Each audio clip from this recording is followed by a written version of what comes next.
want to know what it's like to have longevity in this industry? Do you want to know how it is to actually deal with clients that may not always be cooperative to what you want them to? Do you want to know what it's like to live with a dog with behavioral challenges and overcome some of those to live their best life? Well, join me in my conversation with my good friend Joe Pay of Standish Dog Training as we talk about all those things and much, much more.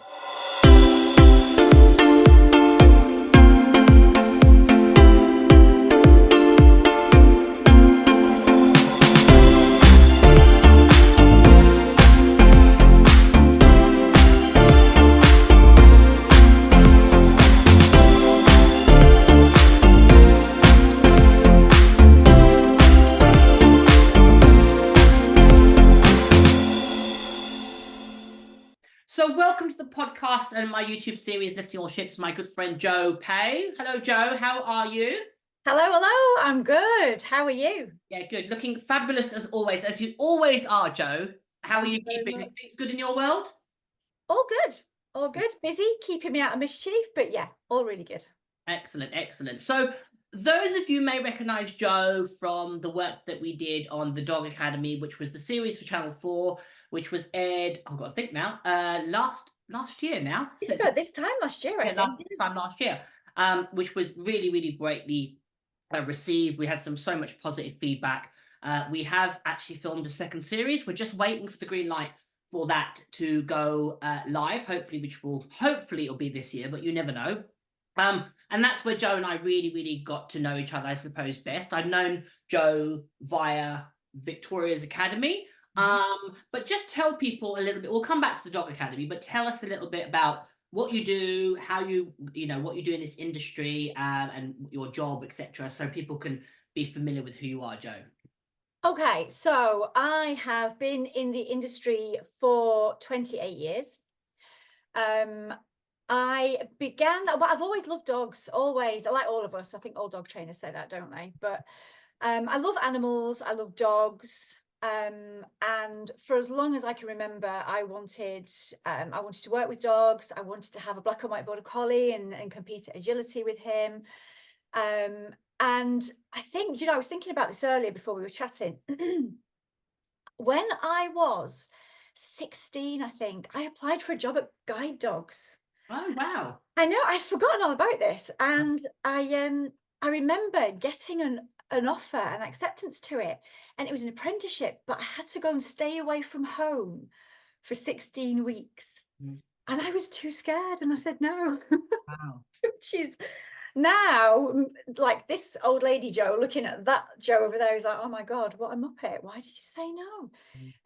But yeah, I was too scared. So I didn't. And back then, there were no dog training courses. There was no dog trainer university. I'm not sure. I think there was like maybe Barbara Woodhouse, but Wow. there wasn't anything else. So the only way you could work with a dog was be in a rescue centre or something like Guide Dogs. So it kind of went on the back burner for me at that age.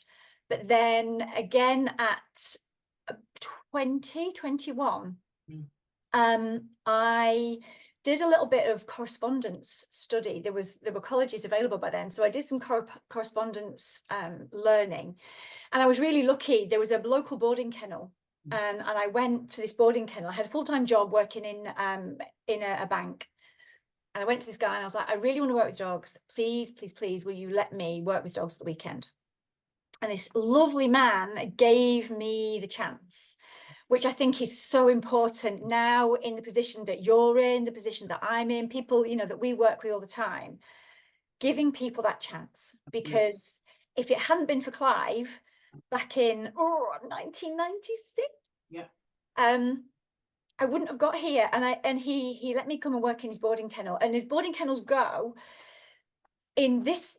Looking at that now in this day and age, his kennel back then was amazing. Each dog had a kennel the size of a stable. Wow. With a big run at the back. None of the kennels overlooked each other. They all looked out into the countryside. They had proper stable doors at the front, so we could look in. And he was just brilliant. And he let me go. I went every Sunday, all day, every day, every Sunday. And I would clean kennels, walk dogs, scoop poops, put them to bed. Mhm. and all that stuff. And he got me doing a bit of grooming. His wife was a groomer, I think, and he got me having a go at that. And he wouldn't let me say I can't do that. I remember going to a kennel of a staffy, female staffy, Staffordshire Bull Terrier, and I looked over the stable door at her, and she was like a wild thing. She was like, "Rah, you're not coming in here. I'm going to bite you. You're not coming in. I'm not coming out." And I thought, well, there's no one here. I'm just going to step back away from this, and I'll go and do something else. Mhm. And Clive was right behind me, and he was like, "What are you doing?" I was like, well, she sounds really cross, and I don't really know what to do, so I don't think I should." And he was like, "No, right, come on." And he made me get to know her. He made me understand her. He made me walk her. And she didn't bite me, and she was lovely. And that kind of sparked it for me. I did lots of study after that. I went there all the time, all the spare time that I had. Before I got married, all the spare time I had, I was there. And then just after I got married, or no, just before, a job came up at Hearing Dogs for deaf people down in Lucknow in Oxford. Mhm. And I went for the job interview, and I went and did a day's work experience, got through second level interview and all that stuff. And then I got turned down. Someone else got offered the job. And then about 2 weeks later, they phoned me up on a Friday night, and they said, "Oh, the girl we offered the job to, she never showed up. You were second on the list. Do you want to come?" And I was like, "Oh my God." Yes, yes, yes, yes, yes. So for me, that was what really kickstarted dog training, not just working with dogs. I was really lucky at the time. Andy Cook, who I think is maybe Support Dogs now, and Claire Guest is Medical Detection Dogs. They were directors at Hearing Dogs at the time. So the in-house training that I got from them was just second to none. And I did there, I looked after puppy walkers, which Hearing Dogs used at the time. I ran puppy classes. I got taught how to run puppy classes and dog training classes for these dogs. I got taught how to do assessments, because at the time, Hearing Dogs were taking dogs from rescue rather than breeding their own, which they do nowadays. We used to go to Wood Green, Blue Cross and Battersea to select dogs to be assistance dogs. And our success rate was pretty good. We had something like 63% hit rate with Wow. rescue dogs. Wow. I know, isn't that good? That's really Amazing. good. So yeah, and that's what I did until I stopped work to have the kids, was work there. So when I then went on to work for myself, I hadn't really considered opening my own dog training business, and I was sat with a toddler, one of my little people at the time, in a doctor's waiting room, and there was a lady complaining to her friend about her dog. She'd got this dog, and it had chewed through her wall, and it had trashed the place, and it kept doing it, and she didn't know what she was going to do. And I sat there thinking, oh, I could help her. So as I went into the doctors, I wrote down my number on a piece of paper, and I said, "Look, I'm really sorry. I was listening to your conversation. This is my phone number. I worked with dogs before I had the kids. No strings, no money, no nothing. But if you want, I'll come and help you." Wow. And she did. She phoned me the next day, and I went and helped her. Her dog's called Monty. He was a Labrador mix, first dog I worked with on my own. And we sorted it. We fixed it. And she Wow. said, "You should do this. You should do this for a living."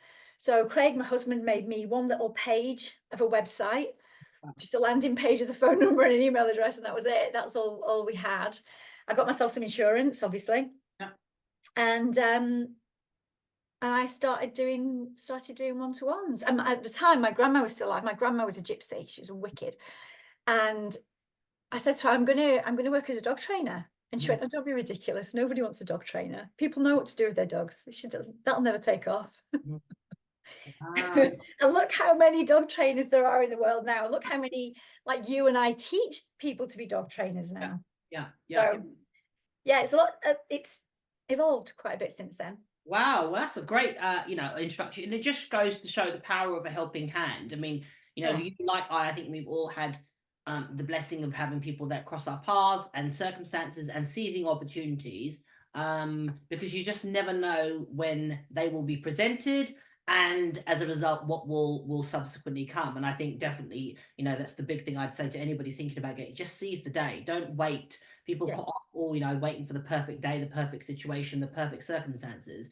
Just do it. Just start, and helping. And it doesn't have to be for monetary gains initially. Just do it to get your hands dirty. I mean, funny enough, the parallel between I think a lot of dog trainers, similarly, I did exactly what you did, started in kennels, rescue kennels, and learnt my craft, so to speak, the hard way up, really, literally, looking after dogs, caring for them, reading them, hands on, dealing with them on a daily basis. And it just really, really served me well. So from that point, you have your own dog training business, but those that may or may not be aware, you also are the UK coordinator, European or UK coordinator for the Victoria Stillwell Academy, which is a huge, huge, huge responsibility and role. So how did that connection come to be then? So let me think. It's probably about 15 years ago now. I met Victoria at a seminar. Mm-hmm. And we got, I think a load of us went out for food afterwards, and Victoria and I ended up chatting with each other, and we got to know each other. And at the time, she had her Victoria Stillwell Positively Dog Trainer only. There was no academy at that point. Mm-hmm. And I was invited to join as a trainer under her banner, if you will, which was hugely flattering to me at the time, and well, still is. And so I joined the organisation, and I think I hosted Victoria here a couple of times, and I was lucky enough to go to America, to Atlanta, to go to a conference over there with her. And as Academy started growing, the lady who was coordinating the UK for VSPDT at the time had to step down for health reasons. And she recommended that I take over, which I did, which was great. So as Academy started to launch, Victoria said, well, how about this as well as VSPDT? Would you be happy coordinating the UK and UK students for part of the Academy?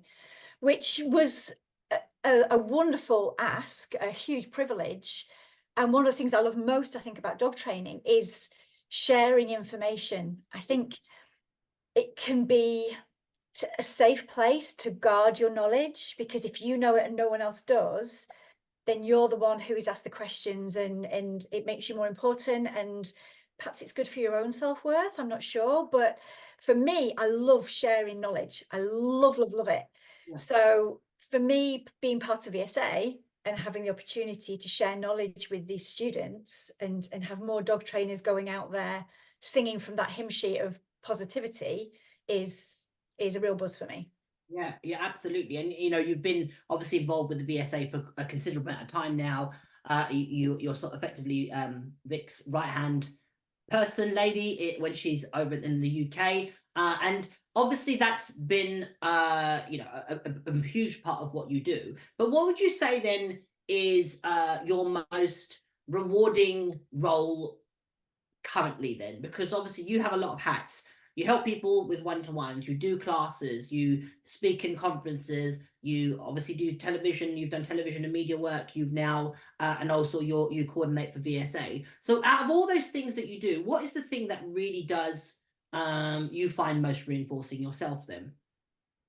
I think two things for me. Number one is traffic chase one-to-ones. Just love it. It's my favorite thing, because it's wonderfully technical, but also mechanically actually really easy. And I love to go from that lungy, barky, spinny, grabby dog to trotting along by the road, and genuinely the dog's cool with it. They're not masking it. We've not squished it. It's they're dealing with it. So for me, for my one-to-one work, I love that. But for me, classes, I love my classes. I run probably 15 classes a week of various different things, and I just love them. I love the people, I love the dogs, I love the community, I love just spending time with them all, getting to know them. A lot of them are long-term customers that have been coming for a long time. It's their hobby, it's their social. So getting to know people, being part of their everyday week, if you will. That I like people. I like people a lot. Yeah. So for me, Yeah. it's that. Yeah, that's really, really interesting that you say that. And definitely, you're very much a people person. I think that's the big thing that I have taken from our interactions together, and obviously working on the Dog Academy. So it's interesting you say about car chasing. So that stems from living with a dog with behavioral challenges. So you have walk the walk and talk the talk, literally. So do you want to just share with people that are listening and watching a little bit about how that came to be and the backstory with your own experiences? Sure. So for Chase, that was a I had to learn it because I've had two border collies, and both of them chased traffic. Um, Indy, my old boy, he used to chase cars, he used to chase bikes and trains. Trains was scary. Um, I then dealt with that with him, and then got my second border collie, little Twist, and he didn't just chase traffic, he chased everything that moved, everything. God, I have nightmares of him. I remember sitting in a field, and when you go walking, you find a quiet spot and you're just like, oh, I'm just going to sit here and just have a minute. And we stood up, and a hare sprung that obviously hadn't seen us, and we hadn't seen it, and it ran. And I think he might even have had a long line on at the time, but it wasn't in my hand because we've been sat. And he chased this hare, and he chased it to the motorway. Wow. Luckily, there's good stock fencing on the motorway. God knows, I had images of the headlines like "Dog trainer, dog causes pile up on M6" and all that good stuff flashing through my head. And I recalled him, and he wasn't for coming back until the jogger who'd come across the motorway bridge in nice fluorescent pink, and he was chasing her back the other way. I was like, oh geez, here we go. Luckily, didn't touch her, but yeah. So Twist chased everything, everything that moved. So for me, it's been an essential. I have got to fix this because there are lots of things you can manage, lots of issues that dogs have or quirks, but chasing everything that moves is just so restricting. It's so restricting for whatever you do with them every single day. So it's lots of trial and error, lots of applying science that I'd learned to handling skills that I'd learned to putting a program together. But I can hand on heart say, Indy probably took me about 9 months to sort it. And that went from listening, not even looking at vehicles and traffic, just listening to it and sorting it from that point. Twist took longer because he chased literally everything. So trying to manage your environment when anything that moves triggers that chase sequence is tricky. But I can hand on heart say now that I know if anything appears in front of me that is moving, I can open my mouth to give him the cue of what I would like him to do. And I don't even need to say it anymore. He will, he knows that trigger of that thing moving means that I must do this now. And it's brilliant. I swear, if he could roll his eyes and his lips at me and go, I know what to do, he would. And I think being part of a community and communicating with people, your customers, and getting to know each other, that has become a bit of my bread and butter, because when you hire a trainer to do a particular job for you, you want proof, don't you? You want proof that they can do it. You want evidence, whether it's an agility dog, an obedience dog, rehabilitating separation issues, or chase. You Yeah. want some evidence Yeah. of that. And I've got it. And do you know that? So it's really, there's so many things that I just wanted to sort of expand on. So the reason obviously I asked you to speak on that is because I talked in depth about that experience and how impactful that was for you, not only as a trainer but as a dog owner, and how at the time when you're in the trenches that can leave you with this sense of being overwhelmed and, oh my god, is this ever going to be resolved, and feeling and creating a level of anxiety of the like I'm looking around, being hyper vigilant to the world. You're hyper vigilant to the world because the dog's hyper vigilant to the world. Just talk through what was that like from a dog owner's perspective when you were in that place with both dogs, where you were you know, in the midst of the struggle, so to speak. What was that like for you? It's lonely. It's really lonely, and it's really, really isolating. Um, I would wake up at night thinking, how am I going to exercise my dog tomorrow? I've Mm, got a border collie. He's got to have a walk. How? How am I going to exercise my dog? Where am I going to exercise my dog? I can remember going through a phase of hating bikes. I would react. I would have my heart rate would go up at the sight of a bike when I was in the car by myself with no dog with me. And I could feel, and I remember walking on a particular street with Twist. Indy never he bothered with bikes a little bit, but not as much. Um, but I remember walking with Twist and these bikes coming down the hill and him lunging at them. And when they're in that state, there's no point saying anything to them. It's pointless. They can't hear you anymore. And these people going past on bikes laughing, mm, and shame, embarrassment. How can I be the Standish dog trainer who lives in Standish, walking my dog looking like this? Imposter syndrome. Twist bit my husband over a bike. mm, We thought we were walking in the middle of the Yorkshire Moors, we're in the middle of nowhere. Just, you know, we're fine here, it's all good. And this cyclist just appeared, like off-road biking, round the corner, silent, and Twist lunged at this bike, because you know what they're like, they go from yeah. nothing to 100 miles an hour without even taking a breath. And there's this cycle man in these flimsy little lycra shorts and all this skin, and I'm like, oh my god. And Craig had the lead. I think I was having a drink or something, and Craig had the lead, and he just pulled the lead tight and body blocked the dog and took a bite. Wow. And I was my relationship with Twist at that point suffered because,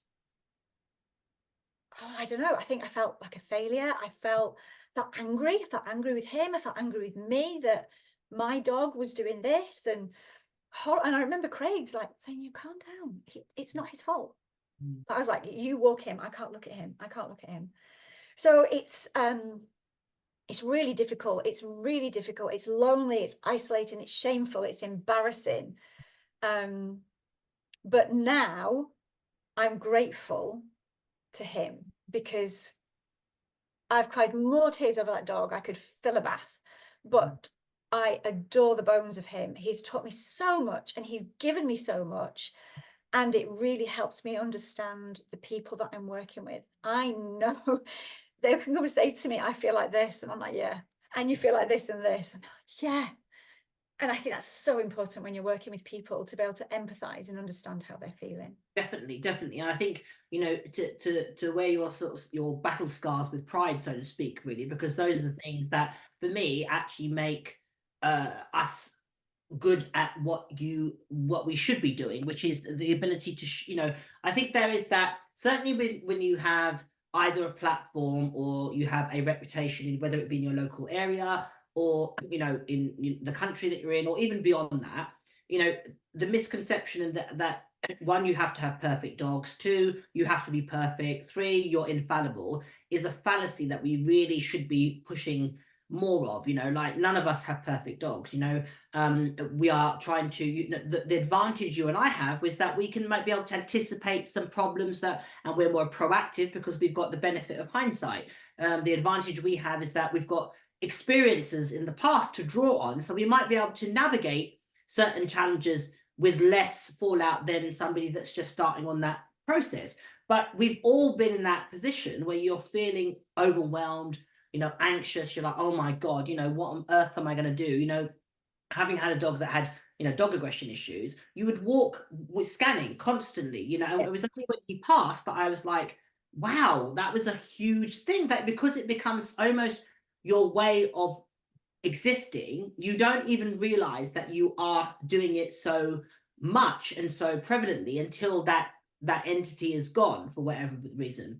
But it's interesting you say about empathy, because which brings us on to the dog academy. And there was definitely, for me, I don't know about you, there was one particular case from the first series that really showed And it was a real full circle moment, I felt. I don't know about you, where it was an opportunity for you to, I suppose, share that experience that you had with Twist and move it forward.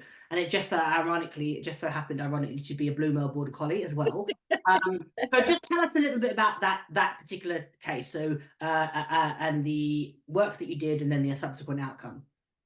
So you're talking about Marvin, um, who was just, I think Marvin and I were kind of made for each other, weren't we? That was destiny, that was going to come together. Yeah, Marvin is a blue male border collie. He was a lockdown dog. He had, as a lot of, I'm not going to say all, but a lot of coloured collies do, he had a lot of anxiety issues. But he was aggressive towards people that he didn't know. He was all right with dogs actually, but he was aggressive towards people that he didn't know. And he had bitten. I think at the time he came to us at the Dog Academy, I think he had not been unmuzzled in public, which is very responsible, by the way, well done them, or stroked by another person for nearly 2 years.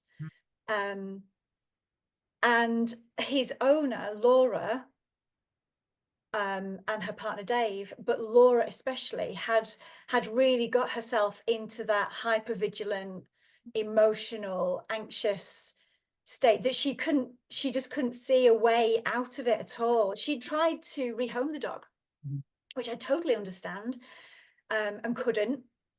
She'd actually got to the place to rehome him and gone to hand him over and couldn't. Yeah. So for me, being able to work with her was really quite cathartic for me, because I could understand how she felt and I was able to share that with her. And there were lots of conversations that we had off screen, off camera, that were not captured, that I hope were useful for her. But it was really useful for me, having experienced a dog like Marvin, because as well as having his traffic chase, Twist does have anxiety issues with people that he doesn't know, and things that he doesn't know. So for me to be able to work with her was really beneficial for me, because I could use the knowledge that I'd gained. But also I was able to reassure her quite a lot, in that what you're feeling is normal and what he's doing is normal, but it's okay, and there are things we can work around. And we did a lot of work with, you don't see it all on the TV, which is such a shame, because there's so much work that we all do with those dogs. But we worked on a lot of desensitization and counter conditioning. So getting him used to things, being around him, helping him feel better about them. But I think when you're working with a dog like Marvin, so one of the things I taught him was how to greet people, to go in and say hello, which was a bit of a potentially dangerous thing to do at the time, because I was teaching a dog that had a history of biting people to go to people and touch them with his nose, which I think, I don't know, you've got to judge the dog you're with at the time. Once I'd spent quite a few hours with him, I didn't think he was going to bite me. And actually, I didn't think he really wanted to bite anybody. And given time, he was quite a social dog who quite liked people, actually. He just had to go at his pace. So we did a lot of work with him, building his confidence. We did a huge amount of work with his owner, building her confidence and enabling her to read her dog and understand what he was doing. Tried to help her relax a little bit, but I think that comes with understanding. When you understand what's wrong, then you can start to relax, because you're not panicked and in that kind of space of not knowing.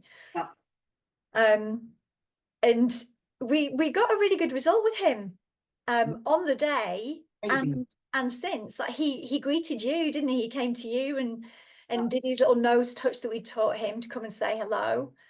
And he did it later that day. I think he did it with Sean as well, and other people. It wasn't just you. He was able to use the skill elsewhere. So it was a lovely moment for me. Very emotional though, because it's when you're working in that environment, it's very high stress anyway.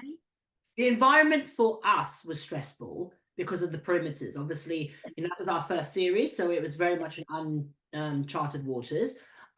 We were very restricted on time in terms of what the access to the dogs, access to the clients, working with them. So we had to move at a very, very quick pace. And I think we would all openly say that sometimes, we had to push the dogs further on than we would ideally like to.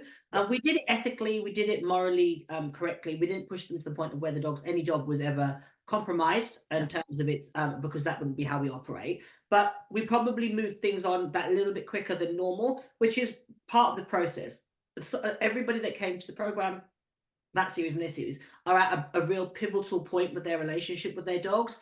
Some of them are thinking about rehoming them. Some of them are thinking about, euthanizing them. Some are thinking about how they're going to live their life with that dog. It's real, like, there's so many extreme cases that we've dealt with series 1 and even more so in series 2, that we don't have the luxury of time, to be able to turn things around. We have to show them within that day, ideally, a flicker of hope. And if they have a flicker of hope, then they can run with it. And I think the magic of that particular case was the cathartism, if that's the right word, for you as a trainer, that the only way that particular scenario was so effective is because of the experience that you've had with Twist. Now, that case could have been given to me and Sean, or Vic and Adam, as it was then, or it could have been a very different, scenario. And I don't know if it would have been quite as connecting with the individual and helpful to the dog and the audience, because it was such a place of genuine connection and empathy you had with the dog and the owner, because it was literally like she was reflecting back your stuff, isn't it? And it's funny Oh, how life works, isn't it, really? yeah. It was connecting's a really good word with Oh, her 100%. and with the dog. And Yeah, I've no doubt that all of the trainers that we've worked with on the Dog Academy would have made a difference for that dog. I've yeah, no, because we have such a skilled group of people that we would have had a win. I yeah. have no But I doubt. would say I do agree with you. I think we would all had success, but I think there is something really poignant and unique about you being the trainer for that particular case. I think it was both ends, if I'm honest, Joe. I think you gained so much from it, and I think she did, from that genuine ability to connect with the person and resonate and really, really resonate with them. And I think that's where, for anybody that's listening that is in the trenches of overcoming a behavioral challenge, mark my words, the opportunity, what you're going to gain from working through that process, even when you feel at times like, oh my God, I'm never going to overcome this, not necessarily today, not necessarily tomorrow, but you will look back in time and go, that played out exactly how it was meant to. And I think obviously with hindsight now, you can see that everything that you went through with Twist has molded you to be the trainer and that you are, not just a dog trainer, the human entity as well. I think, I don't know whether you'd agree or not. 100%, 100%, absolutely. Yeah, I mean, I can't even, he's 10 now, and I can't even remember how it felt to not have somebody who's a little bit special, Yeah, shall we say. But yeah, for that moment in time, so I don't know, fate's a funny thing, isn't it? Well, at the time that the Dog Academy, and we were given our dogs, we didn't know, I don't think, that he was a blue male border collie. Like, the casting guys didn't know that I had a blue male border collie that had gone through all these problems. So fate comes together sometimes to do these things, if you believe in fate. But certainly I think the experience that I have had with him, and then probably other dogs like him because of him, yeah, has given me the ability to be in a good space to work with those people. Because I really think, until you've experienced something, all the technical theoretical learning in the world, understanding all the science is great, but until you've lived it, you don't know. You just don't. Like a dog with separation issues, for example, touch wood, that might be what he throws at me next, but I've not had that. I've not lived with a dog who can't be left. And that, for whatever reason, that is isolating and lonely and very, very distressful. But I think to really connect with a human person, a human guardian, and their dog to have experienced that is invaluable when you're working with those people, because otherwise I think there's a tiny bit of ego involved in that. Oh yeah, I know how to do this, I know how to fix this. And it sounds, I don't know, maybe it makes you sound really a bit old and jaded, but you don't, because you just don't know. And it's living with a difficult dog for whatever the reason is a very lonely, isolating place. Yeah. And I think you've really got to understand how it feels to be able to be most effective at your job, Yeah, perhaps. definitely. I think, and just having, like, I thank the first dog that I've owned, because it wasn't her fault, but it's just our pure ignorance and naivete of how we raised her and what we allowed her to rehearse, and what we didn't reinforce and what we did reinforce. She had every behavioural problem that you could probably quantify. Resource guarding, separation anxiety, defensively aggressive. She was the only thing that she didn't have. She was good with dogs, and she was good with she was okay with dogs, and she was good with people. She wasn't aggressive. She was more anxious about other dogs. But she was social with people. But the majority of other things she definitely had. So I sort of had the baptism of fire really with that You particular. did. And then subsequent dogs I had after, again, through my naivete, ignorance, lack of knowledge, I had other issues which sort of really gave me a comprehensive lived experience of working through dog to dog aggression, dog to people aggression, resource guarding, separation anxiety, no recall, adolescence, all the things that most people encounter with a dog. And I think that's really what has been my greatest teaching, whilst Yeah.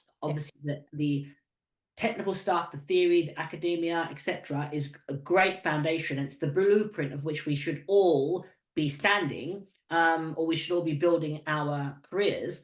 For me, the thing that I urge all fledgling dog trainers to do is to get your hands on dogs and train them, and live with dogs and work through your problems. And the thing to say is, it's not the end outcome should not be, oh, Twist is magically cured, Strut is magic, loves it. No, that's not the outcome, because that's not reality. The reality is this dog lives his best life. This dog can function in this world where previously he really couldn't, in a way that's safe, that keeps him happy, that he can acknowledge and not react, whatever the case may be. For me, that's the ultimate mark of success, as opposed to thinking that the dog that's dog aggressive or the dog that's got separation anxiety is never going to be is going to be able to be left for 12 hours a day with you need to be thinking about it from the dog's perspective. And I think that's something that we should all be considering, definitely, and certainly dog trainers.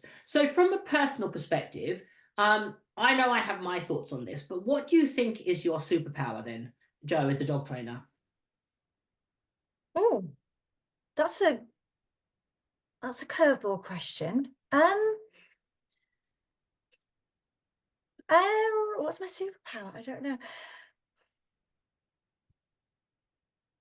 I think I'm able to listen to people and translate their needs into realistic goals, Yeah. maybe. Yeah, I would say empathy. I think you're a very empathetic trainer. I think that you absolutely relate to the people. I think you connect so strongly with the people. All the cases that I saw you work with, you really had a relationship with them, in which then you were able to really laser focus your training plan on what they needed, as opposed to what they thought they wanted. And I think that was what really, really was your brilliance, certainly on the Dog Academy. And I would absolutely echo what you've just said. So do you feel then, as a trainer, how do people how do they develop that as a skill? Because is that something that you train other people to be dog trainers. How do they develop that? How have you is it something you're born with? Do you how do you create that? Oh, I think you can. I think you can learn to listen, because I don't know if empathy and listening is the same thing. I feel like it's not, but I think listening is an important part of empathy. So I think you can learn to listen, but can you learn to make that connection. And I'm not sure you can. I think some people are naturally more that way than others. So I think in teaching, encouraging people to listen, encouraging people to, do you know, it was really interesting, actually. I'm maybe going to go off tangent a little bit now, but one of the things that I got told off for at the Dog Academy a lot was helping people. Yeah. Helping people answer difficult questions. Do you remember that? All of us, don't help them, don't help them, don't help them. Oh, Like, I just go this. Yeah. I really need to pick them up and give them a hug and make sure it's okay. And I don't know if that's something that you just naturally have. It's not always a good thing either, because on one side it is, because literally I had a message last night while I was working from one of my clients from series 2, the Dog Academy, just going, "Hi, here's a picture of my dog, we miss you," which was lovely. And I hear from series 1 people all the time. So that's really lovely to have that connection. But also you can get over emotionally involved. Yeah. And then you spend a lot of time worrying about people and trying to help them when it's time to stop and sit back. So although maybe I've made it into a bit of a superpower for me, I'm not sure it is a superpower generally.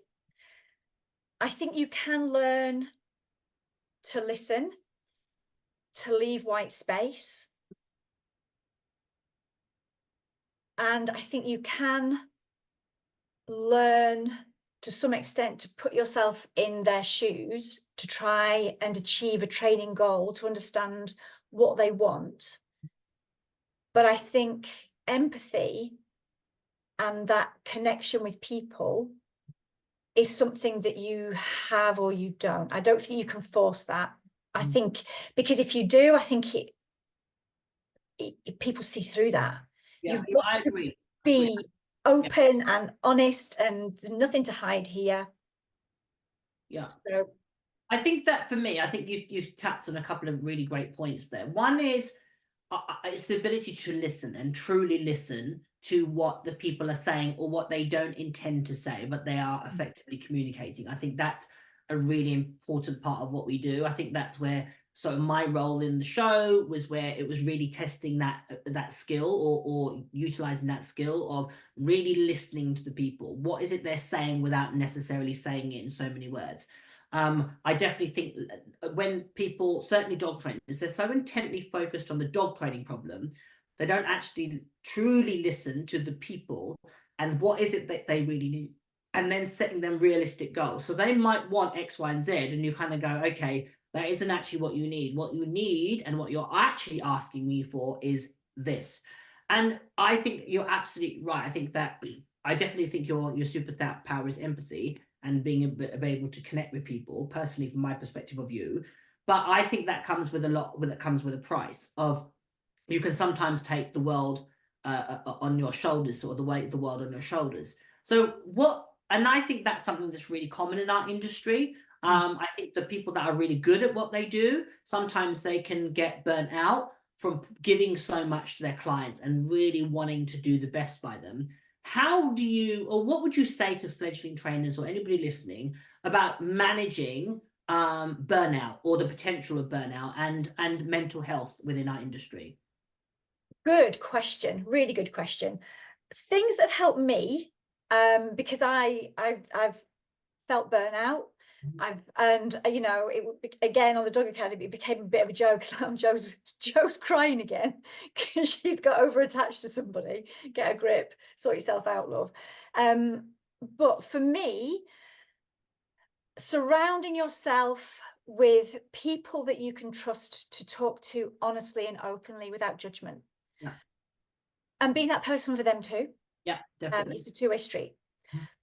Learn to say no.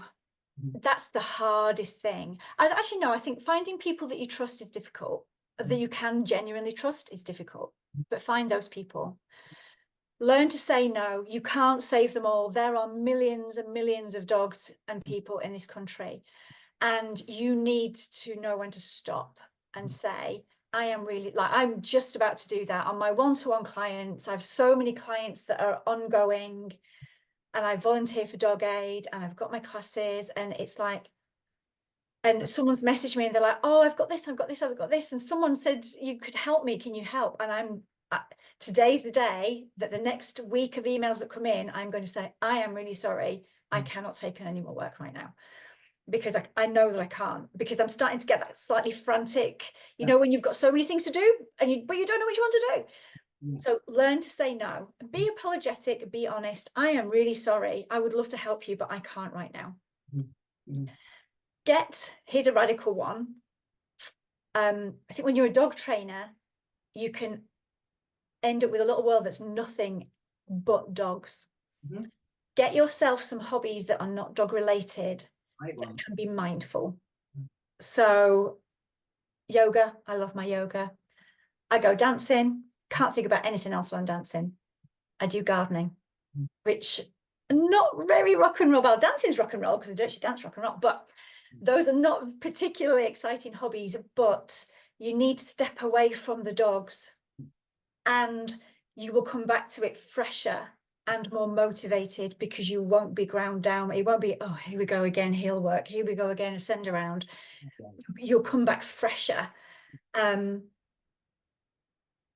I think that those are my tips. That's great advice, and I think that I definitely echo those sentiments. I definitely think the beauty of the Dog Academy for me was that sense of camaraderie, and I think support, where we could bounce off cases of each other, you know, whilst we joked about it. There is a safe space to go, okay, I just need 5 minutes, guys, you know, to get this off my chest, etc. Because it was really, really emotive work, and you know, it was very intense for the time that we were on set, or on location, I should say. So there's a lot going on, and there's a lot of pressures, you know.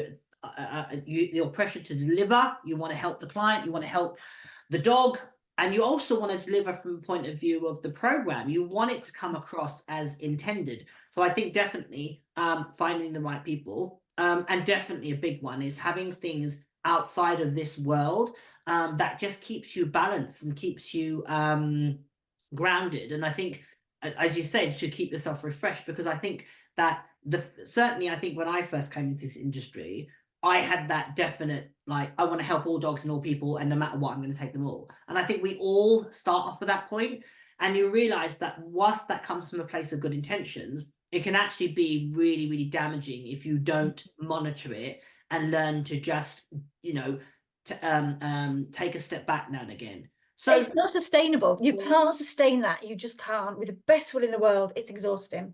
absolutely. So on that note then, so this is something that isn't often, I don't think, talked about, but how about those cases, and you've had them, I've had them, where, inverted commas, you cannot help the dog and you cannot help the owner for whatever reason, yeah, and there could be a plethora of reasons, right? And you realize, rightly or wrongly, I cannot help this person and I cannot help this individual. How do you deal with that experience? Do you mean from terms of if I've started work with them, or whether I haven't yet?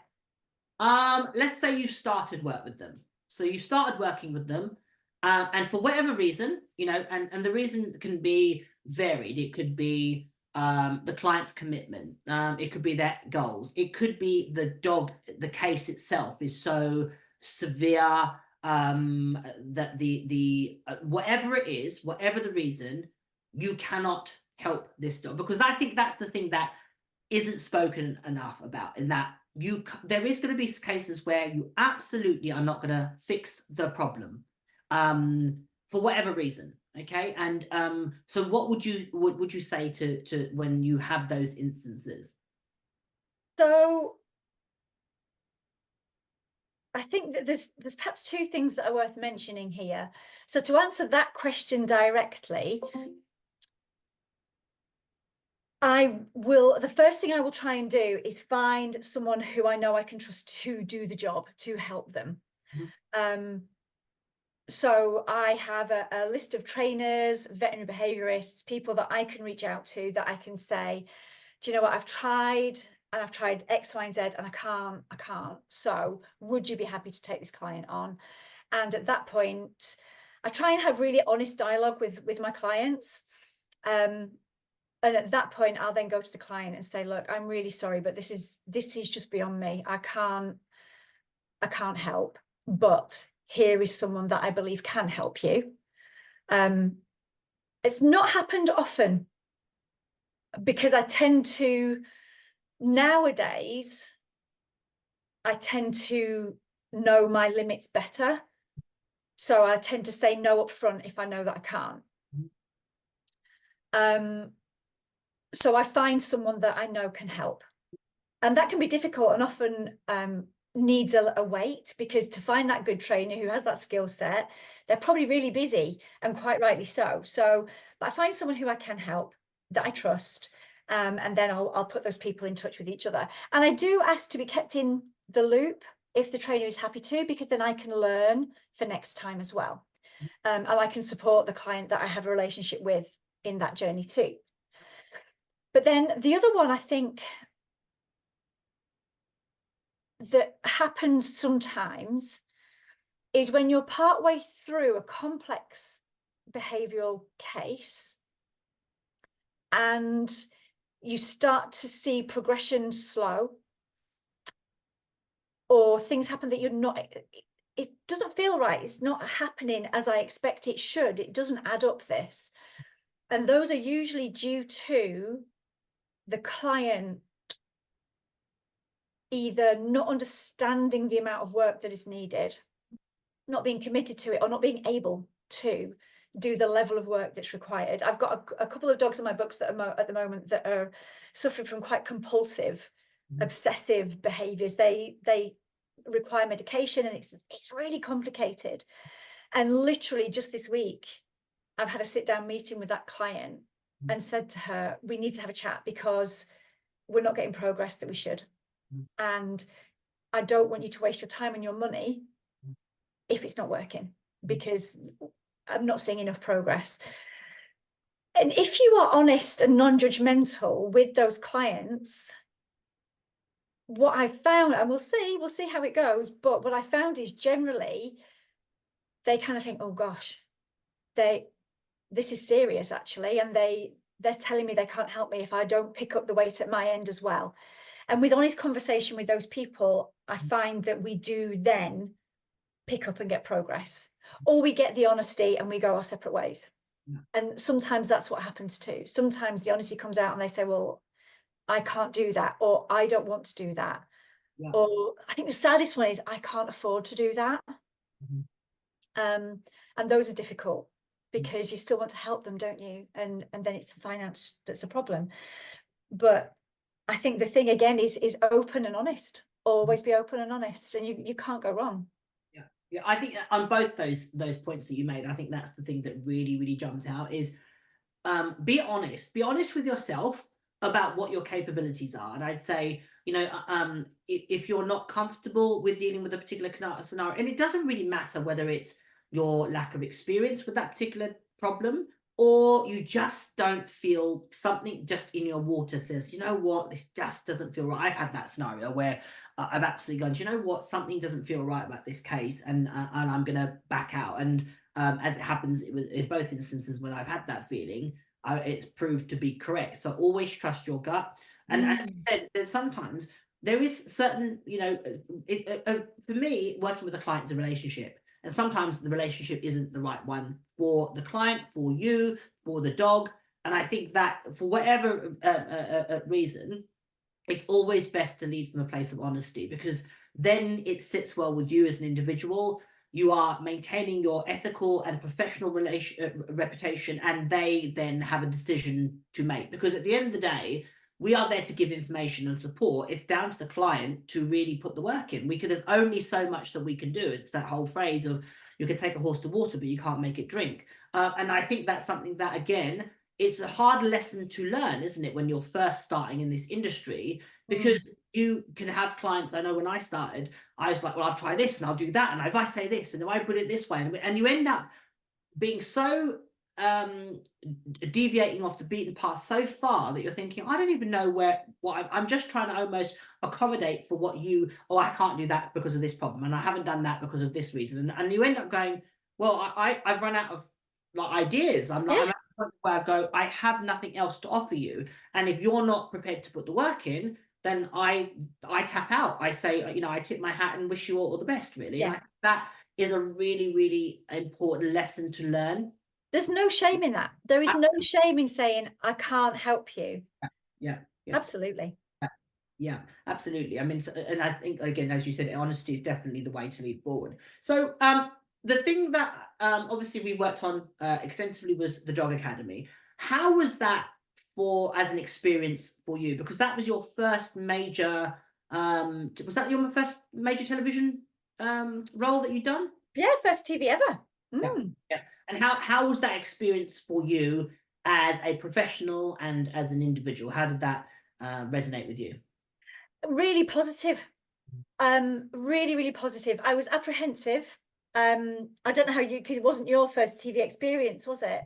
Um, so I don't know. For me, my concern was judgment by my peers, judgment by people who are watching. Because everyone has an opinion, don't they? And keyboard warriors and all that. And I don't have particularly thick skin, so I was quite worried about fallout and how that would affect me and how it would affect my business. But what was really interesting was the more I got to know the media company, and then the more we all started working together, that I realized that there was nothing that anyone could say that could dent that experience for me, because genuinely, hand on heart, all the training that we all did was ethically spot on and based in science, and we weren't punching above our weight. It was spot on. The way that all the humans were dealt with was just amazing and brilliant. Yeah, The way that the media dealt with us, the media company, sorry, dealt with us and the dogs and the people, and the way that they listened, amazing. it was so good that what I realized was there is nothing anyone can say to me that can dent my shield, that I can question myself and go, oh, should I have done that?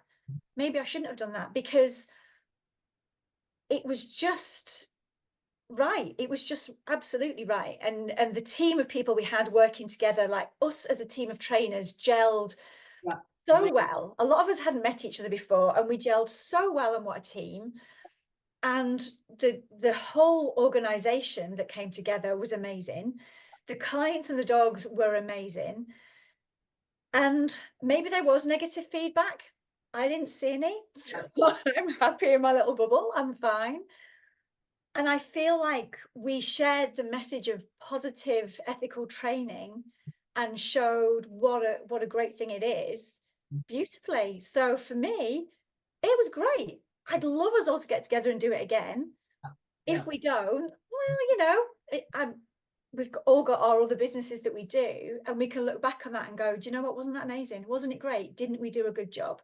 definitely, definitely. I mean, I definitely am very proud of the show, and obviously we've got the second series that will come out at some point. As I said, it's down to scheduling, which is beyond our power of influence. But for me, the big thing is I have to say I didn't feel that, but then I'd had done television work before. I didn't feel necessarily I wasn't concerned about the judgment, because I looked at the people that we were working with. I watched, obviously I didn't know Sean or Nancy. I'd met you and Ad and Vic, so I Mm. knew them. But I felt very safe in that space. I thought, okay, these guys are not gonna do anything that I feel uncomfortable with, which would definitely let. And I obviously, when I found out who the people were, went off and did my due diligence, so I knew that I could feel I could trust the people within the team.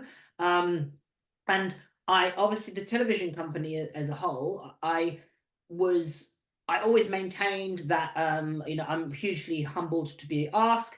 And if they, in my audition, I literally said to them as I left the room, I said, look, if you don't pick me, I hope the show's a success, because if you're doing it with the intention with which you're telling me you are, I think it's going to be incredible. And that was literally my passing word as I said thank you very much and left the door. And I stand by that. You know, if they and I think they led with the intention of wanting to really highlight the relationship between dogs and people in such a beautiful way, which is I think what the show did well. And we were able to, as trainers and in our role, I think we were able to really show that for Yeah. me. That's what I felt. So I think that, you know, I'm very, very proud of the show. And I think, you know, there will probably be people that say, no, I didn't like X, Y, and Z. And you know what? It's absolutely fine. I think, you know, I'm very comfortable with people going, oh, I don't like you, Kamal Fernandez. It's like, oh, okay, that's fine. Just keep it moving. It's like, you don't have to. I'm not, I suppose I'm not into, I don't feel the need to sort of have that my validation doesn't come from that. Because I felt on a personal level, I know that I did the best job I could in the circumstances, in the time frame, etc. I felt that I gave 200% of myself. I would absolutely say that of everybody involved. And I Yes, think at the end of the agree. day, that's all you can do, isn't it, Joe? Yeah. You know, if you're looking forward, I think this is the danger. You know, we were given a very, very, very privileged opportunity to get opportunity to be on a television show on a major, major network, which was shown nationally. That's a massive, massive, massive privilege and honor. And I think that sometimes I think that we all came with it with a certain level of life experience from, you know, the various things that we've done previously that I personally, I'll speak from my perspective, I didn't sort of, I didn't get enamored by that blessing. I was like, okay, this is No. fantastic. If it lasts one series, great. If it lasts two series, great. Whatever, you know. And I think that's the danger, certainly in social media. I think that sometimes you can buy into the hype, and I think, you know, whether it's a younger generational thing, people can almost act out to or act in a way to seek that validation, you know, and that I think what for me the biggest lesson from that was just be yourself, be the best version of yourself, and you know show that, be authentic. I think is the lesson that I took away from it. I don't know whether you've got any thoughts about that really, because it's a huge thing, isn't it? You're literally on Oh, before, you know, nationally, yeah. etc.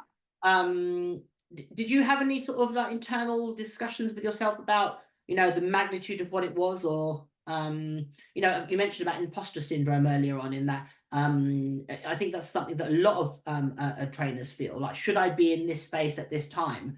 Did any of that cross your mind? Yeah, yeah, loads of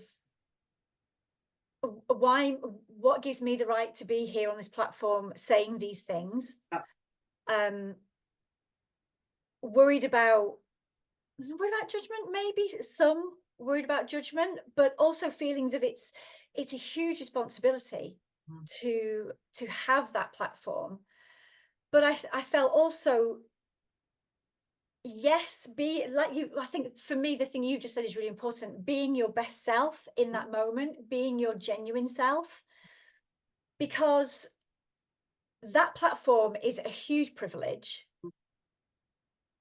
But when you leave that platform, mm, I feel I have a responsibility mm, to other people to be my best self for all of them.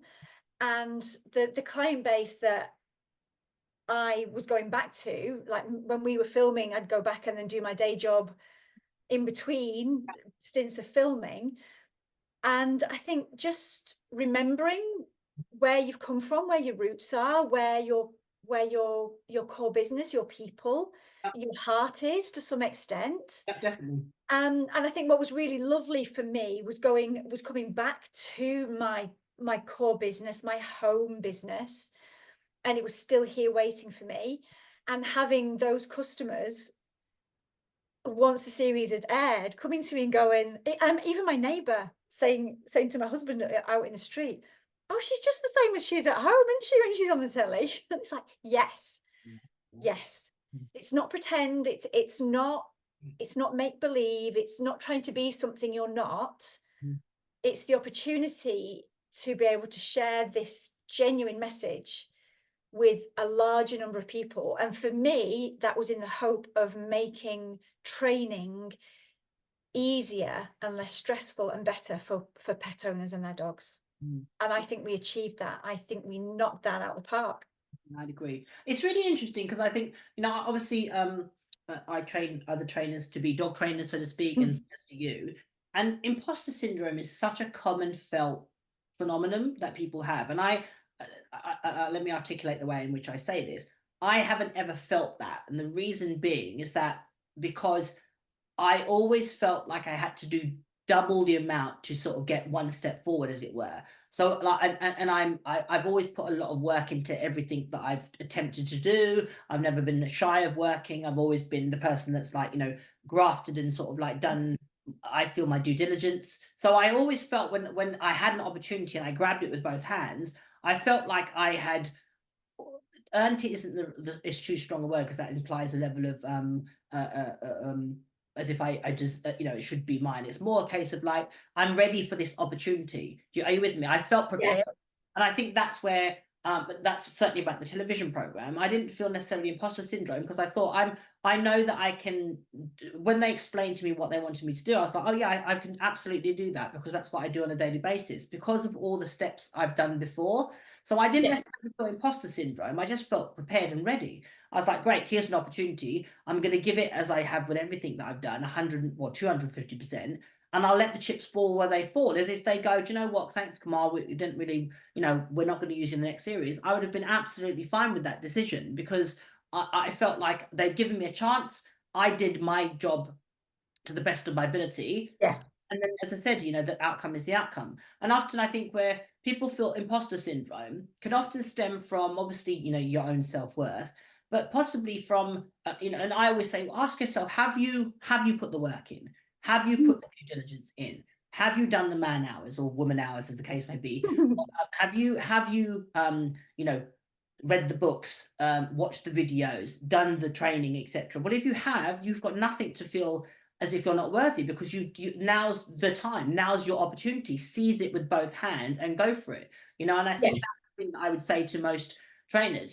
Try and shift. If for those that feel imposter syndrome, be truthful. You go, actually, am I ready? Am I worthy? Have I earned my place at the table, so to speak? And if that's how I've always felt. And I know in the past when I've always said, if there isn't a seat at the table, I'll make my own. And that's been always I love that. that's always been my mentality, Joe, because I think, well, if there's an opportunity that is presented to me, or I want to, to achieve something, and I'm not having people come and give me the opportunity, okay, how can I cultivate that for myself? What can I do? And I think that for me, if you view it from that perspective and ask yourself the question, have I earned my place at this table? And if you've put the work in, you've paid homage to your craft, so to speak, what I think it is, then put that to the side, with that narrative to side. So in terms of your own personal aspirations or goals as an individual in this industry, what do you see as the next thing for Joe then? Where do you see yourself going as a professional? Oof. That's another really good question. It's another very good question. And do you know what? I'm happy doing what I'm doing. I want to keep doing what I'm doing. Right. Because it's interesting what you just said, actually, because when it comes down to it, imposter syndrome, or maybe a little bit of insecurity about yourself, and am I good enough? Yeah. Those questions, when it came to it with the Dog Academy, and it was, this is what we want you to do, I had the same thought process as you, in that well, that's just what I do every day, so there's going to be someone watching me doing it. Okay, fair enough. Yeah. And I think I'm very lucky in that I love what I do every day. It's great. I don't necessarily want anything bigger. Yeah. I'm not after bigger, the next thing. But I think, I see a lot of dogs I reckon I was adding it up the other day, and I probably see 120 dogs a week, maybe a bit more on a busy week. Yeah. And to see those dogs and make a difference for those dogs and those families and those people, I want to keep doing that. I want to keep doing that because it feels really good. It feels great. Like yesterday, and maybe other people have a desire for a lot more than this, but for me yesterday, I started my day with my dog aid client, and he's amazing. He's nearly ready for his assessment to be an access all areas dog. So I started my day with him and his handler, and they were amazing. I then went on and worked with traffic chasey border collie. Wicked. Loved it, loved it, loved it, loved it. She was amazing. I did a final session with a couple that have rescued a foreign dog, and he's being a lovely boy. I then went on to my evening classes, and I had an hour of hoopers with 15 wonderful clients who had all left with big smiles on their faces with very happy dogs. Did an hour of agility with an existing group, and then finished with an hour of agility with a load of new clients who all wanted to hang around and chat at the end about how great had been and what a lovely night they'd had. And then I drive home, and I've got my music in my car, and I'm singing away, and I get home and my dogs are waiting for me, and I put my chickens to bed, and my husband's making dinner, and that's great. Yeah. Yeah. That's just great. I'm very happy. If I can do that for the next 20 years, then I'm a happy girl. Anything else that comes along that throws a curveball, like maybe do a podcast with Kamal Fernandez, or go do a conference with Vic, or any of those things, we get series 3 and all get together again and have a great time, then that's wonderful. That's great. But I'm a happy girl. Life is good. Yeah. Oh, that's so great to hear. And do you know what? I think that's a testimony, I should say, to your life's work leading to this point where you can create your bubble, your world of which you function and operate and excel. And that to me is that's a nice place to draw things to a close. For me, anybody that's thinking about joining this industry, that's the end goal, to fill your life and your day with things that fill your cup up, and surround yourself with good people that lift you up and push you to the next level, that bring out the best in you, that you can lean on, etc. I definitely think we have that in the people within the Dog Academy. Yourself, Sean, Vic, Ad, Nancy, the whole team in the first series, and certainly the second series. That it's been such a great experience. Joe, I just want to thank you finally for your time. It's been a pleasure talking to you as always. You are one of the most kindest, sweetest people I know. It's from a place of absolute authenticity. To watch you work and do what you do best was an absolute masterclass in empathy and authenticity. So I tip my hat to you, my good friend Joe Pay. Thank you very much. If you enjoyed this episode of Lifting All Ships, just hit like and subscribe to never miss another episode.